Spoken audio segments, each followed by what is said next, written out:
Hello friends, I'm Colonel Failure and this is the Electrosports Football League in MyFootballNow, which you can get to by going to MyFootballNow.com.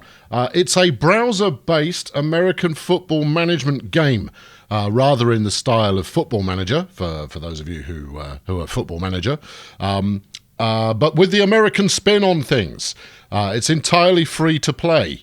But if you chuck them a couple of shekels, they remove the ads from the site. Usually, you would have a few ads here and there, all over the place. Anyway, I'm introducing this game because we've been playing it in Bad Company for the last month, and we've just finished our debut season, where I've been at the helm of the almighty Battle Creek Bulldozers.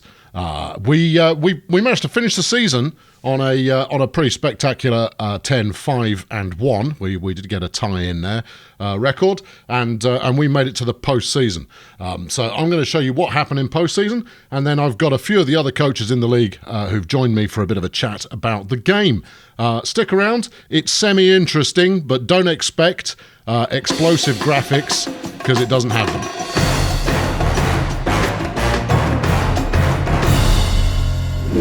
So, having got through the season, I made enough of a result to get a wild card position. The Bad Company North division in which I play, I actually finished in third place with all three of us going through. So I had the lowest record to get through to postseason, going through as sixth seed. Sixth seed, easier to think than it is to say. Going into the postseason, I won my first round wildcard game, 20 points to 10 against the Roswell Visitors, and then that took me into the path of the Iowa City Golden Eagles, who finished the season with a 15-1 record.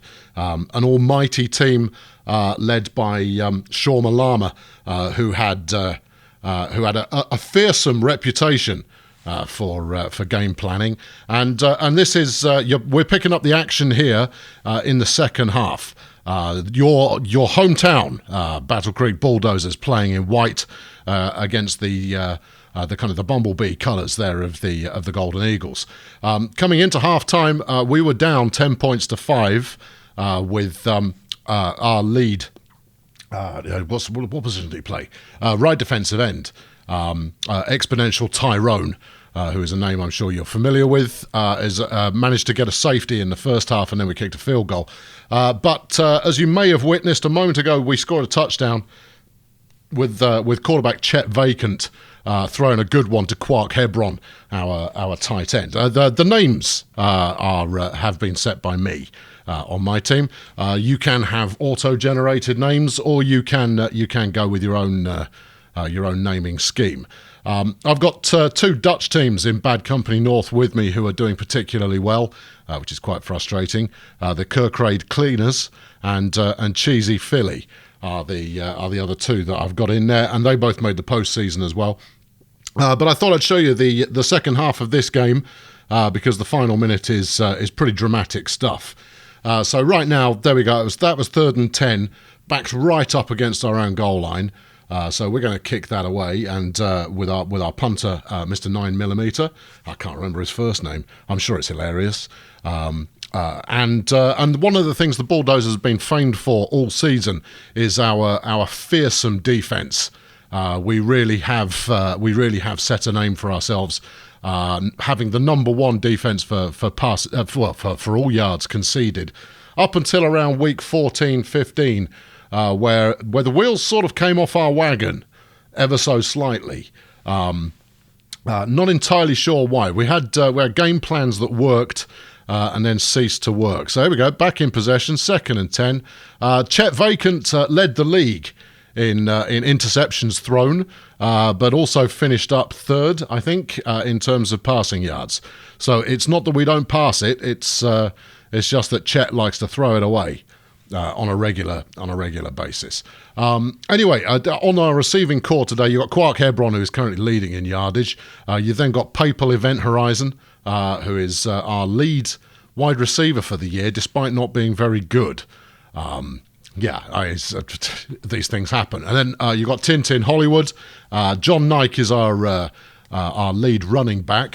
He was out for the first eight games of the season, at which point Bingo Hazmat stepped up and did a jolly good job kind of moving into the breach there to keep our running game alive.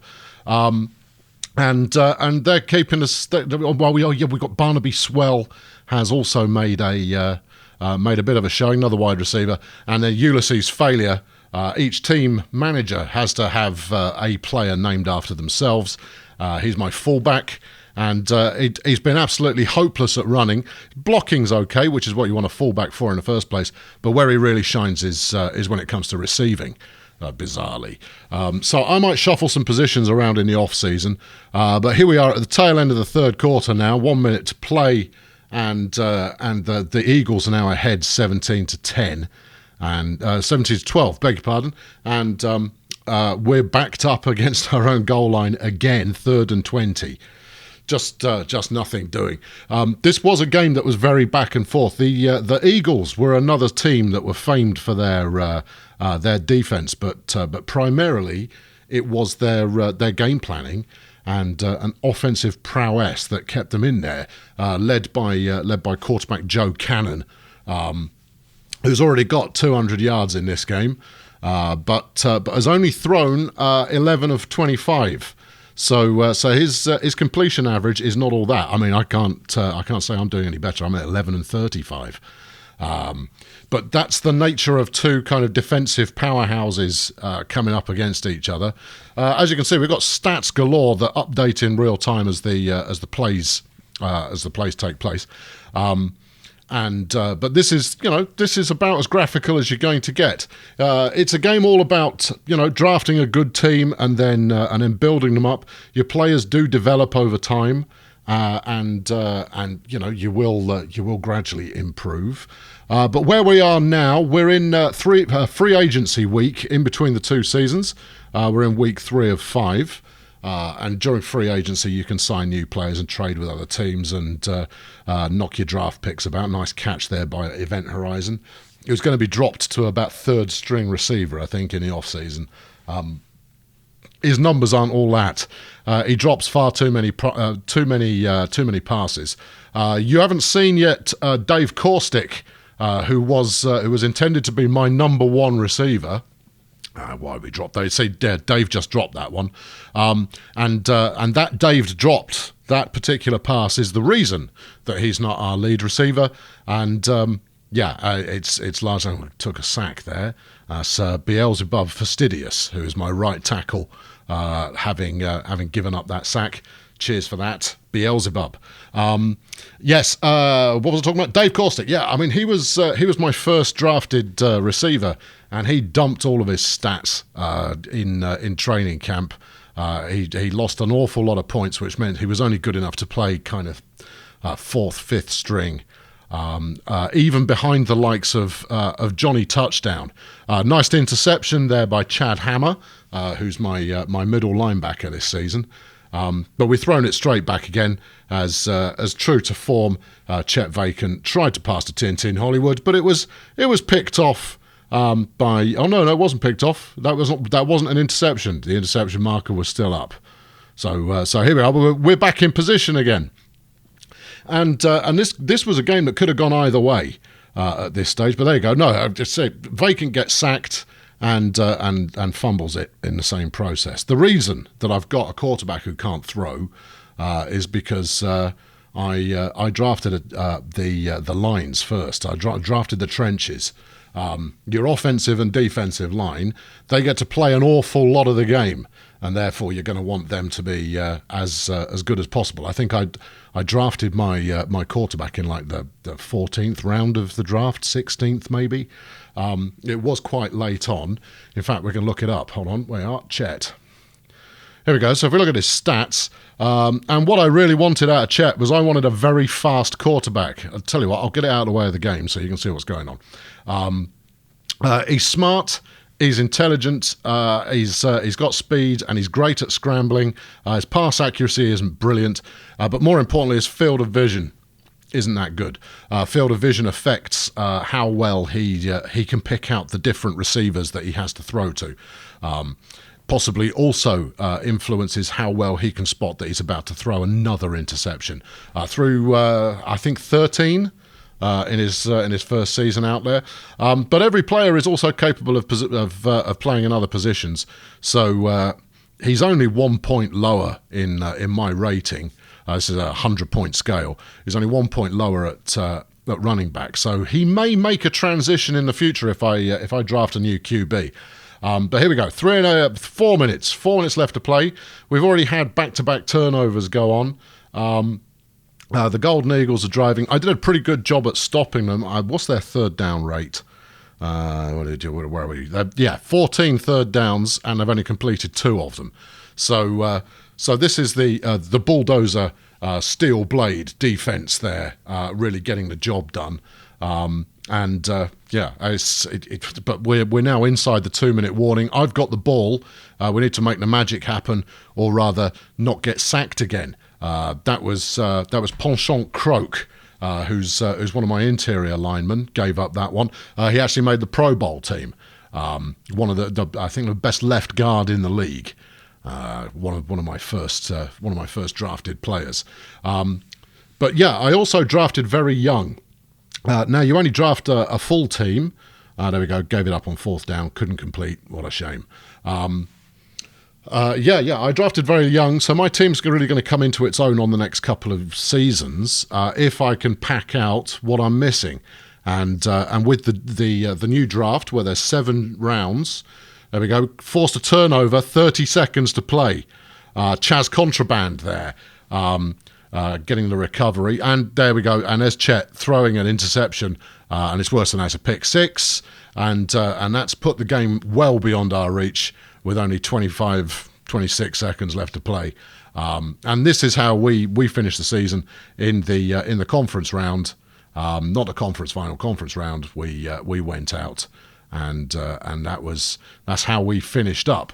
So let's meet the team. If we head back to the homepage, that was me gone. So here's my team. I've got a roster of about 50 players at the moment. You can have 53 maximum. Only 46 of whom can be active at any one time. So you see, if you see italicized players, they're currently inactive. So you got Spock Bumpson, who is another player who tanked at training camp. His rating's only 42.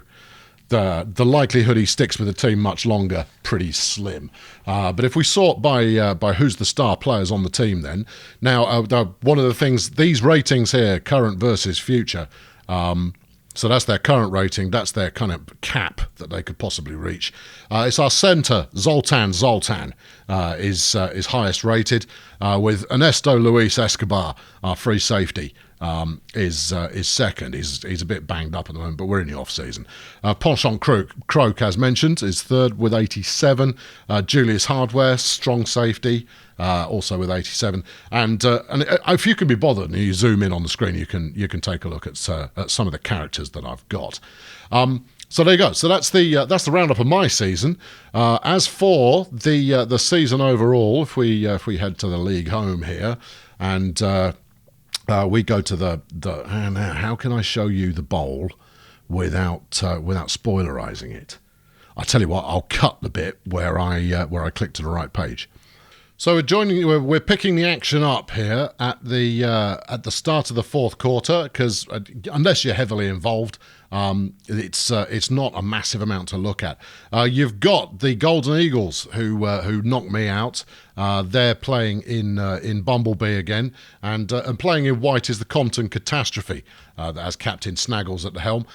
They passed Cheesy Philly to make it through to the Super Bowl, and it's 20 points to 10 in favour of the Eagles in the final quarter. Now, Compton were another team that had a decent season. They're in the Fail Brigade conference there, and this is the big showdown. This was very much a shakedown kind of a year where we're trying to put together everyone's just trying to learn the game fundamentally. No one came in with any experience. We were just pulling this together. as we figured it out. Some people did a little bit better in the draft than others. Some people picked up game planning better. Some teams got the luck of the draw at training camp. Training camp is fundamentally where your players' max skill capability will improve. But they do pick up kind of their current ability during the season. Teams that drafted a little bit older tend to have done somewhat better because younger players have still got to develop towards their maximum capability, whereas the older players are already a little bit more established.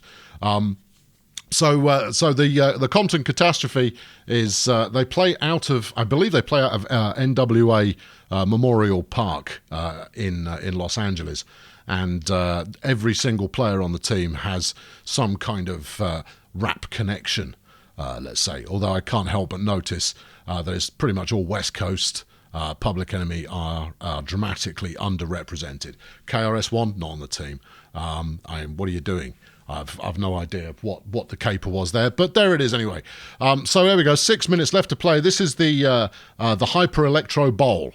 What we're all playing for, the reason for existing, and it's close stuff. There's been no score in the fourth quarter so far.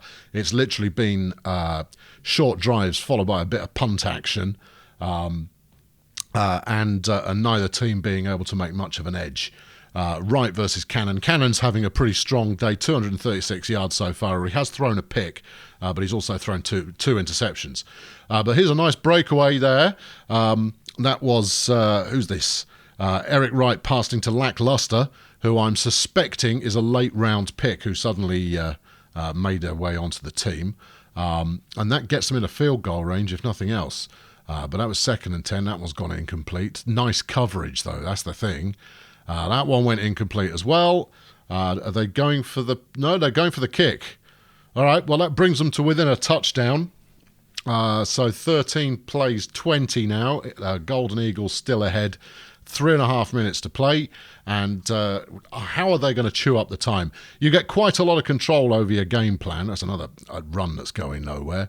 Although Cowan has had 84 yards today, 87 now. He's only averaging 4 a carry, so it's hardly a stellar day. But then 4 yards a carry is all you really need. That's the 2-minute warning coming up. There's a penalty, false start there from the Eagles, and they've punted that one away. Not much on the return. Watching a kickoff or punt return go to the house is always worth watching, but you don't see it very often.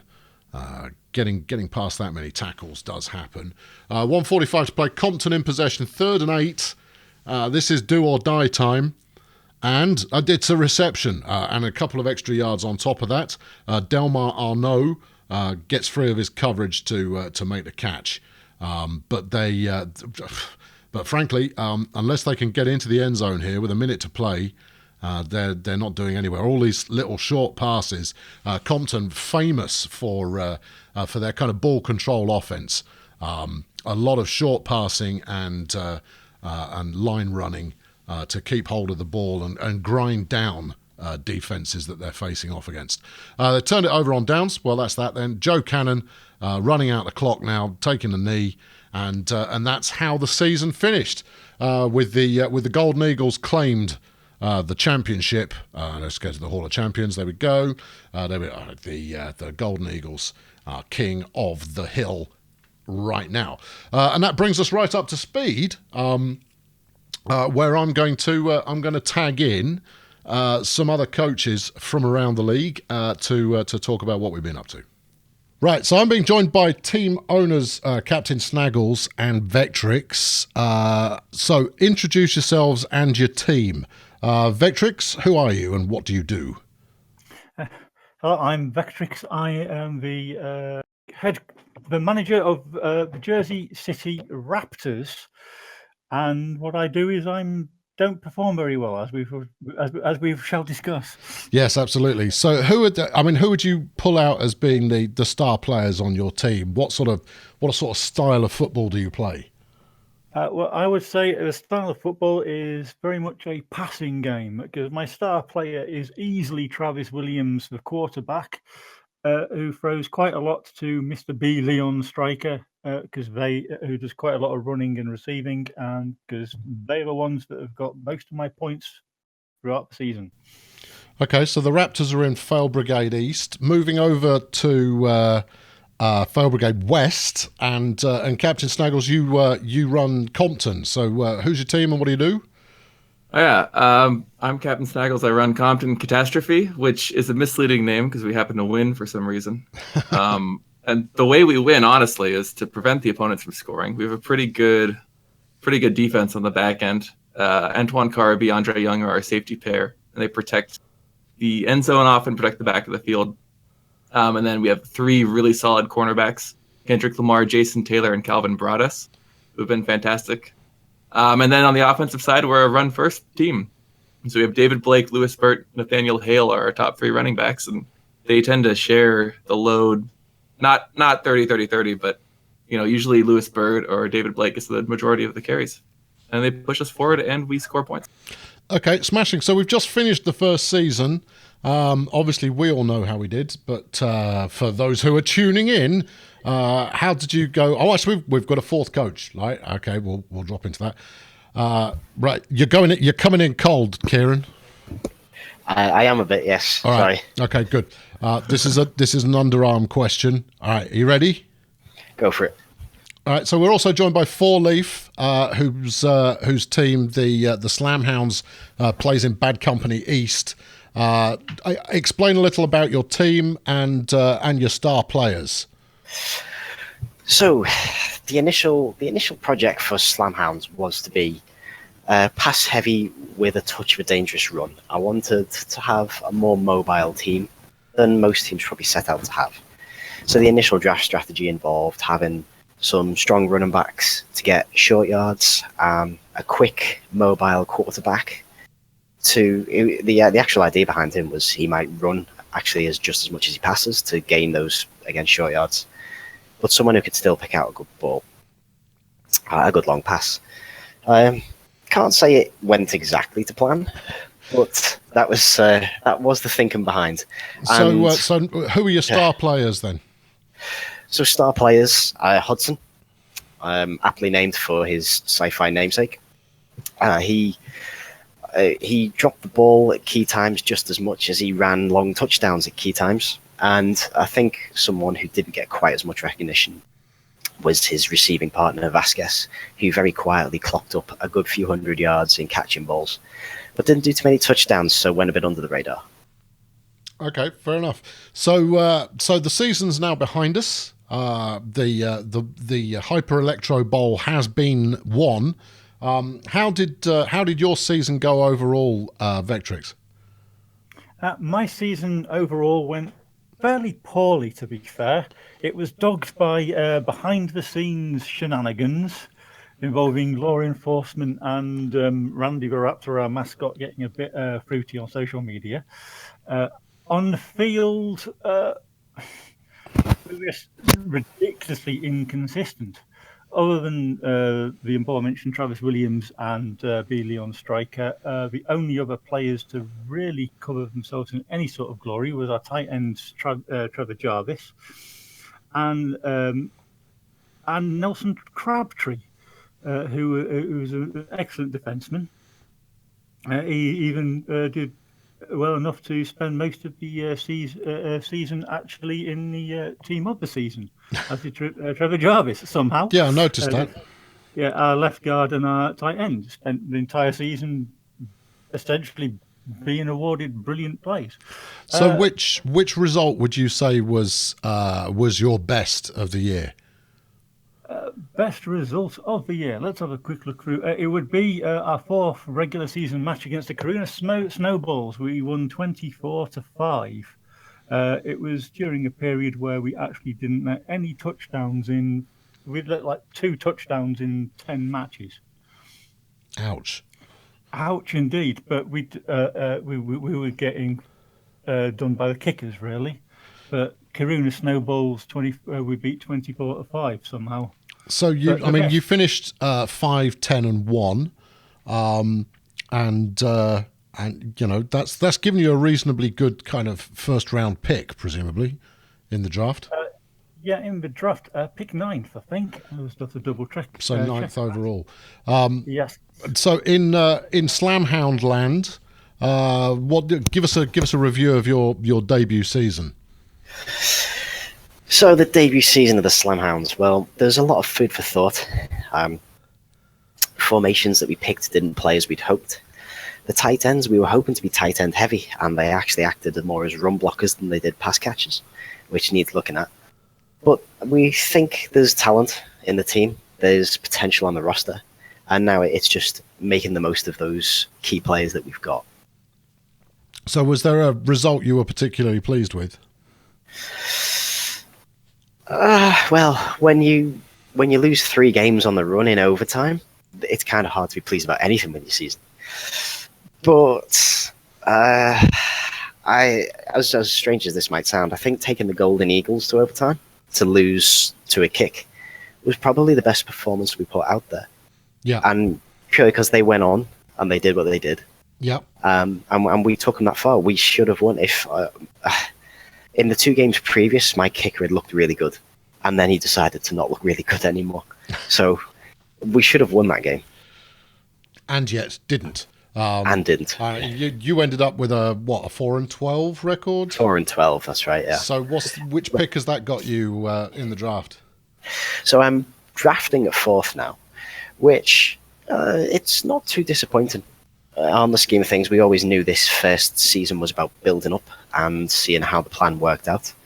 I've learnt a lot about the game in short time. In the relatively short amount of time I've been able to dedicate to the game, I've learnt a lot. I've learnt my quarterback is not as mobile as I first thought. I've learnt that my really stacked line was not as good at stopping sacks as I thought. So it's about picking out the holes. You know, I feel I had a good tackles in place, but then watching the games, on occasionally my guards decided that they wanted a day at the park, and then my poor quarterback, poor Gorman, suffered for it. So many concussions. Well, yeah, and he played like that as well. Captain Snaggles, you had a slightly more successful season. Give us the play-by-play. Our season actually started really well with 3 straight wins, which set us up pretty well to lead the division. But then we met the Golden Eagles, which, I mean, I think of all of their victories, we lost by only 2 points. So I'm calling that not a victory per se, but I'm feeling pretty good about that because they were a tough team to beat. And then we lost one more game during the regular season to Salem, which was a little frustrating. A game I thought we should have won, but just did not play up to snuff. Other than that, we tied with Houston and won, I think, 13 total until the postseason. And we got rematches with both Salem and Iowa City in the postseason, which was good. And we beat Salem and then managed not to beat Iowa City a second time. So, I mean, let's not downplay it. You did make it to the Hyper Electro Bowl. Right. How was that in terms of, how much effort typically do you put into to game planning? Most of the time I leave it up to my coaches. They seem to know what they're doing. I tweak here and there. A couple formations I'll eliminate. I ran the power I formation for about 3/4 of the season and then started eliminating it near the end because I realized the double fullback formation wasn't what I really wanted, even though we were seeing success with it. It was better to get an extra tight end in or an extra receiver in instead. And we played a lot of I formation, power I, weak I, and that was incredibly successful. Yeah. So did you still leave it up to your coaches when the bowl itself was looming? I did a little bit of tweaking, not a whole lot, not as much as my opponent did, I'm sure. But I still found success being mostly hands off with the game plan. Well, fair enough. And presumably you're planning to go all the way next season. Yeah, I think we've got a good base for it. We didn't lose anyone that was necessary. We lost, I think, of all of the people who retired or the contracts went up, none of them were on the active roster. And so we should be set up well to make another run next year, assuming everything goes well. Yeah, I lost a starting linebacker, and that's it. So I had one retirement, but then I drafted very young, deliberately drafted young players anyway. Vectrix, how did you get on for retirements? I've got 3 retirees. I got a left tackle, a right tackle, and a running back. Both of my tackles were starters. Oh well, good luck next year then. Bye. But I do have some left in my squad. Hope and I need to. Oh, no, actually, no, I don't.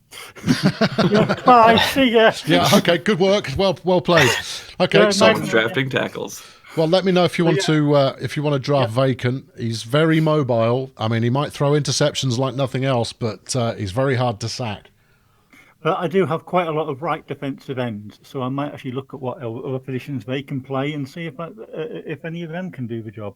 If I don't get anything in the draft and agency weeks. Yeah, let me know how that works out for you. How about you, FourLeaf? Have you got retirement holes going on? 0 retirees at the Slamhounds. Well done. None of my 17,000 right defensive ends can do right tackle or left tackle. You know you can trade those, right? You don't have to sit with them all year. I know. I went, towards the end of the season, I basically went through my entire team and worked out and changed them to their primary position is the one that they've got the best future for. So Snaggles is drafting at 31, presumably. Yep. I'm at 26. So we're going to get floor sweepings out of the first round. What are you hoping to pick up, FourLeaf? You don't have to be specific. You don't have to give it away. But are any players in the draft of any kind of caught your eye? Well, you can have a couple of minutes to have a look. If you haven't looked yet, that's fine. No, it's a tough. I know that my secondary needs a lot of work. This was brought to highlight by the fact that coming into the first game, I had one middle linebacker and no one else to play there. So we do need to look at the secondary. I've got one quite good cornerback. Blaine Cooper seems to have had a good season. A couple of sacks to his name, some interceptions, quite a few tackles as well. So Blaine's name kept popping up. But regards other cornerbacks, no one else really came out. So it'll be the secondary we're looking at. Offense-wise, so what I was more bothered about was we just didn't seem to be able to get the ball over the line when it mattered. We'd get to 3-1 or 3-2, and then everyone would have a fit and just decide they didn't want to catch the ball. And I mean, an element of that was down to poor game planning, I must say, because when you're 3-5 and then your quarterback decides that he's going to hand it off for an outside run, when obviously you want a long pass in that kind of situation. So there was some game planning issues to resolve as well. It's probably made some of my players look worse than they are. In fact, I'm probably the worst thing about this team, now I think about it. I think we can all say that, though. Yes. This isn't the Genius Club. How about you, Snaggles? Who's caught your eye in the draft class?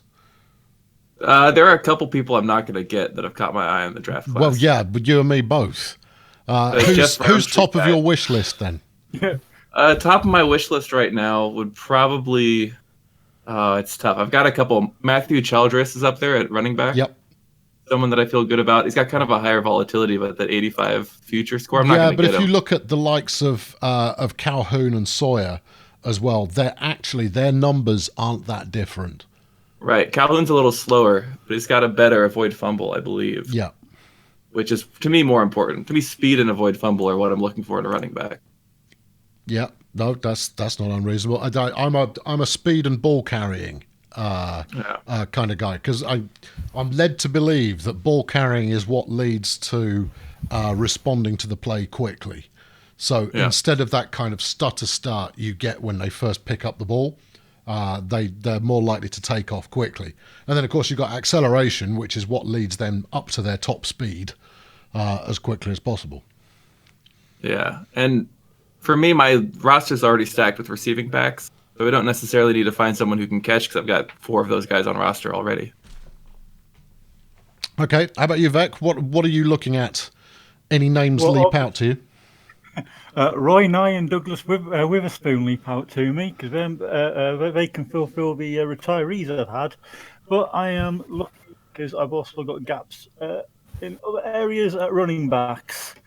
So yeah, the names mentioned already in Sawyer and Childress are both looking nice to me. Did you not look at Mike Pitts, the centre? I have looked at him. He's on my draft list, but it's not. Centre isn't ridiculously important to me right now. He's rated 1 point lower at right tackle. And only 4 points. Like, in fact, if you want to stick him anywhere you like on the offensive line, he's rated, well, using my weights, he's rated 87 plus in every position. He's rated 90 plus in every position for me. You might want him on your list. Just putting that one out there. On my list. He's on my list. No, good. No, for me, number one player in the draft who I have absolutely no chance of getting is Roundtree, the free safety. Not because I need a free safety. I've got a killer free safety already. And obviously, the stat weighting that I use is my own. But he is rated at 80 plus in 8 different positions. Yeah. And include, every linebacker role plus left and right defensive end, and he's supposed to be a free safety. The guy's a monster. He's good, but he's rated 2 points lower than my free safety consistently across the board. Yeah, I wouldn't be drafting him to play free safety. But I won't be drafting him anyway. If he doesn't go in the top 5, top 10, I'll be very, very surprised. Right, he's a good pick. So, also in the draft, I've looked at because vacant's a little bit on the erratic side as far as quarterbacks go. So I've been looking for a replacement, and I couldn't help but notice that the quarterback selection is pretty thin in this draft. Oh, extremely thin. I was looking at a future quarterbacks to replace Williams, and there's just no one there.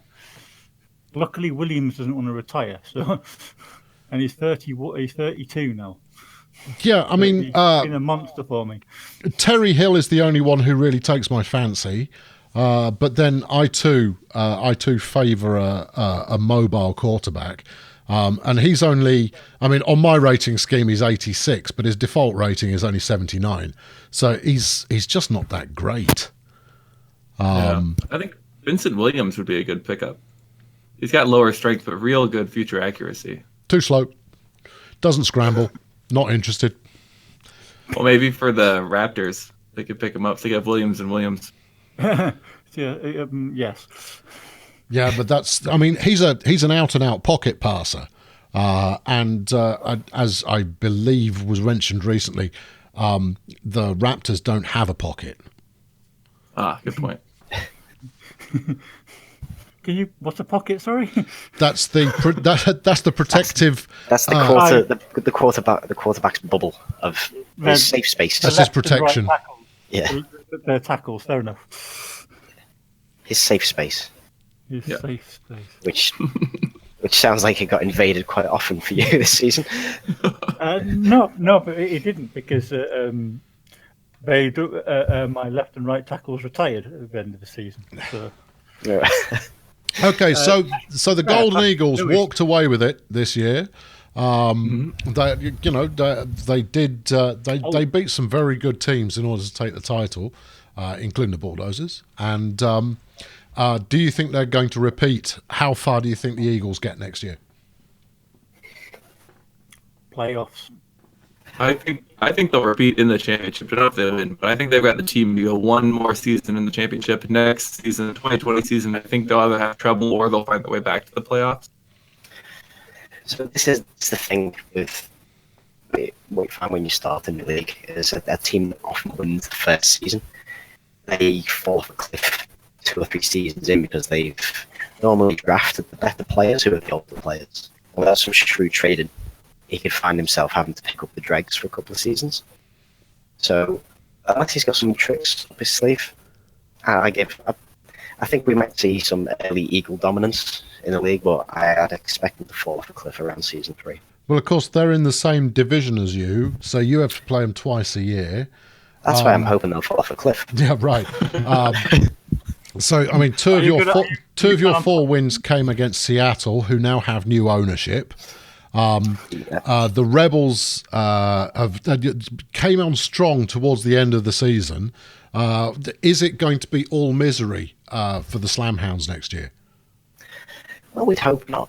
We purposely drafted young, so as I said earlier, we expect to have a losing season. But what's really going to be the tell for us is training camp. So we put a lot of faith in these youngsters. We gave some of them quite nice contracts to beat up the competition and get these guys on board. So now it's up to them to show their true potential now. We've got some good players who've got some very good potential.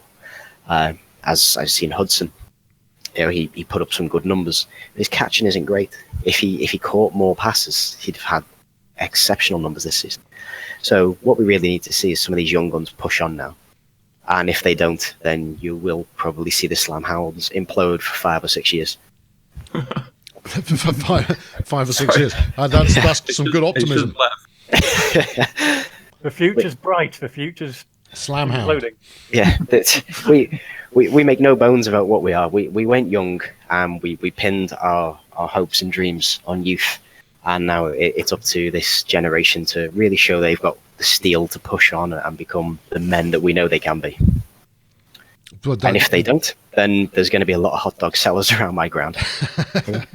So in Fire Brigade West, was it that you were up against weaker opponents in the West, or was it simply that your plan came together quicker? I think it was that my plan came together quicker. The teams in the West are really good. Like the numbers match. Nashville is the only team to beat the Eagles last year, and they have a quality team that can put wins together. Houston managed to tie with us. I mean, we beat them a second time, but Houston played close games, as did Florence. I think we beat Florence by 3 points one game, and I think we played them a second time and beat them by 4 points. So we didn't get out of there scot-free. It wasn't an easy win for us to win against our division. We didn't sweep the division either. So I think the Fail Brigade West has a good chance of having a team in the playoffs, having a second team in the playoffs every year. That's a bold statement. What about Fire Brigade East, your division there, Vec? Miami, having taken on a new coach mid-season, managed to walk away with it 12-4, and then the Starships with a 10-5-1 also managed to qualify. The Snowballs managed an 8-8. How tough is it to compete in that division? It's very tough because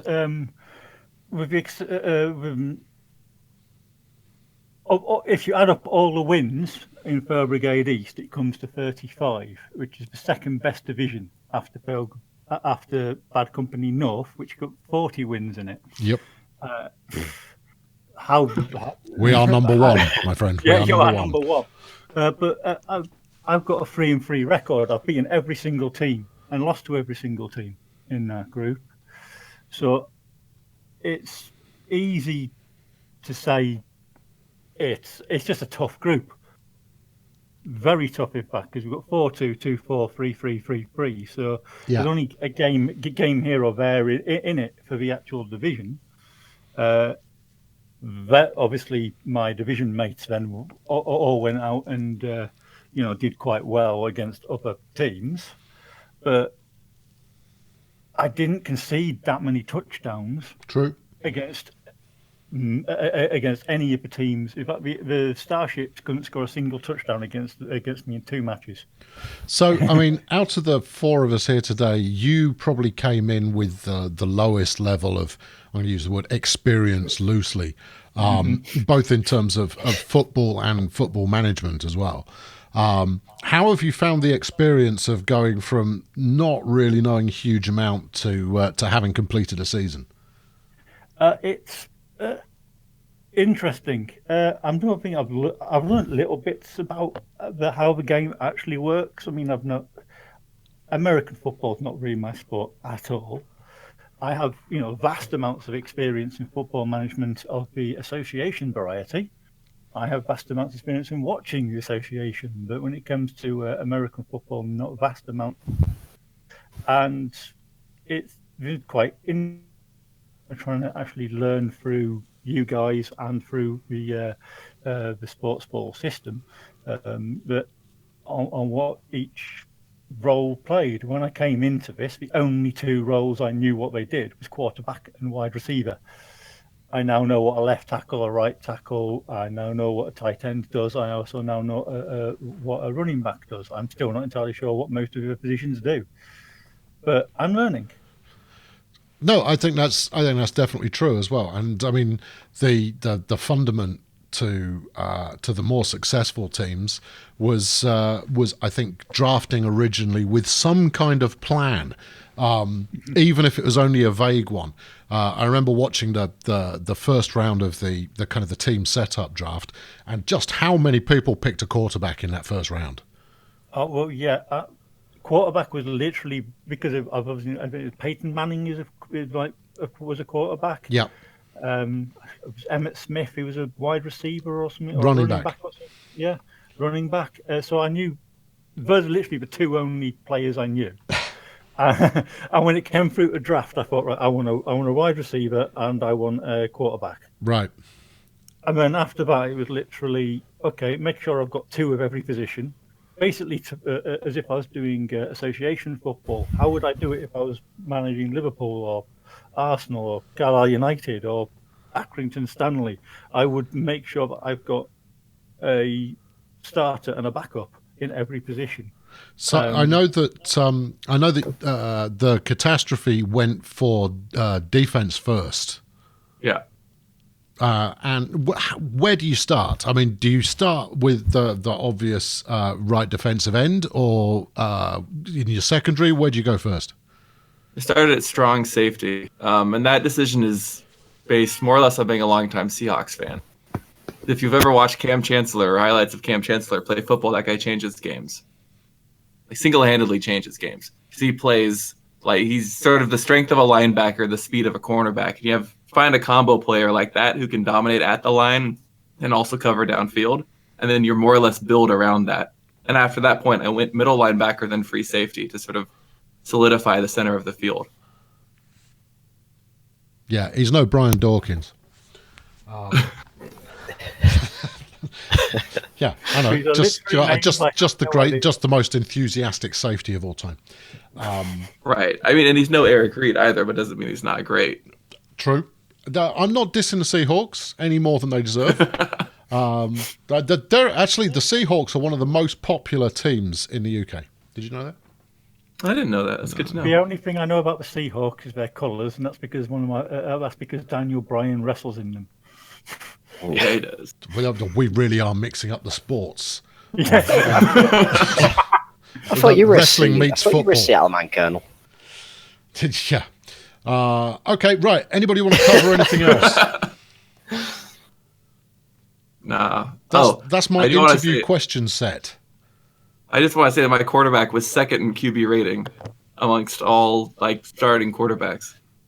Yeah, but where was he for yards? Oh, he's way down the list. Yeah, well, it doesn't count then. You've got to throw a lot for it to count. Only sacked 6 times. 359 attempts. Well, you're only going to be sacked a few times if you only pass a few times.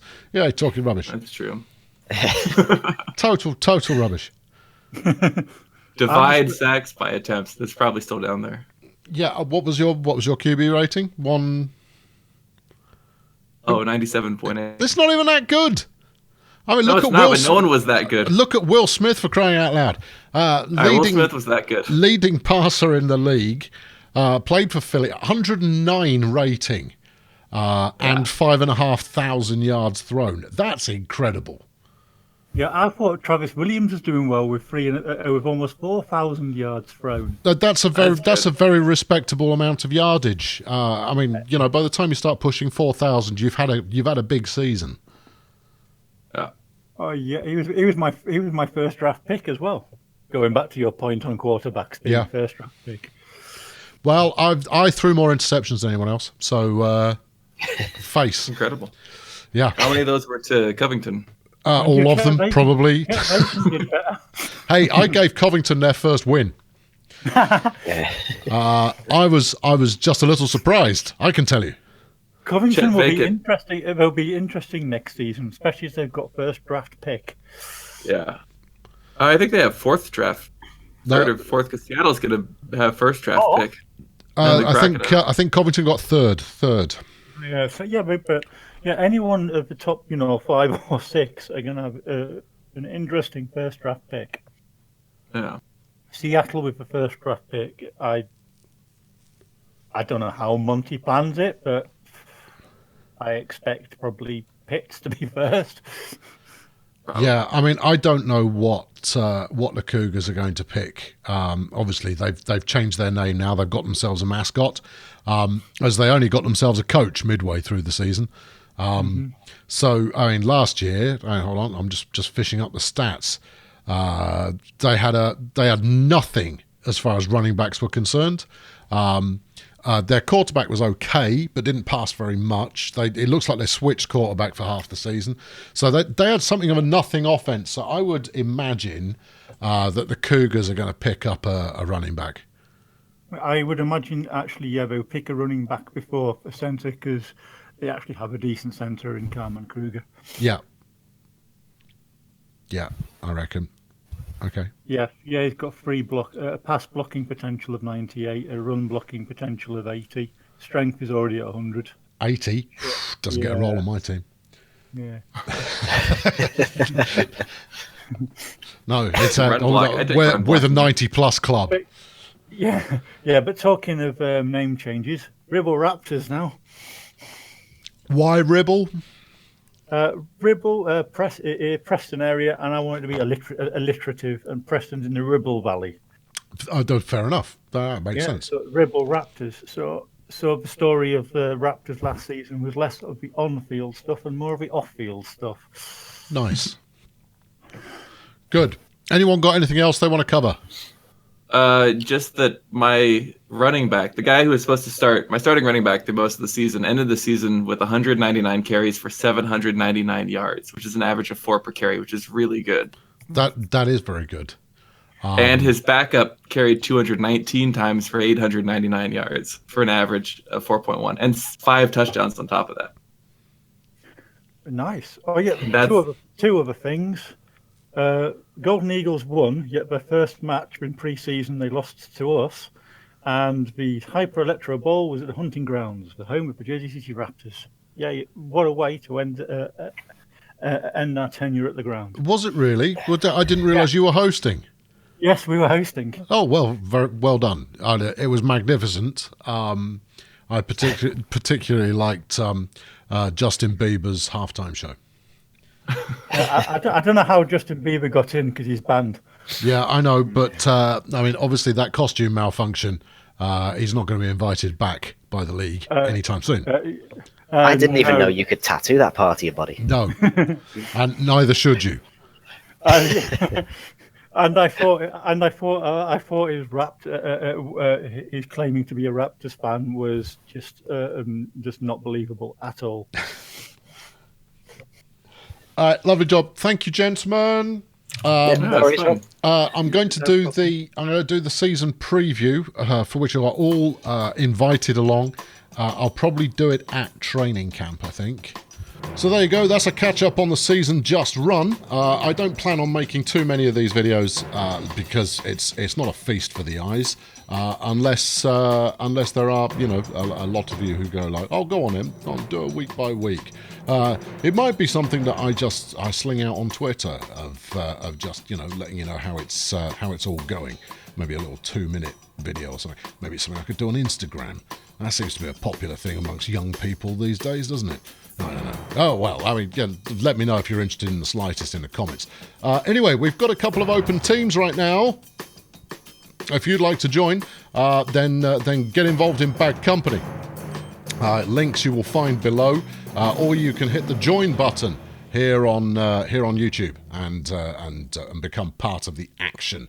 We've got some other Bad Company goodies coming up soon. There's a massive game of Stellaris planned for the tail end of the year.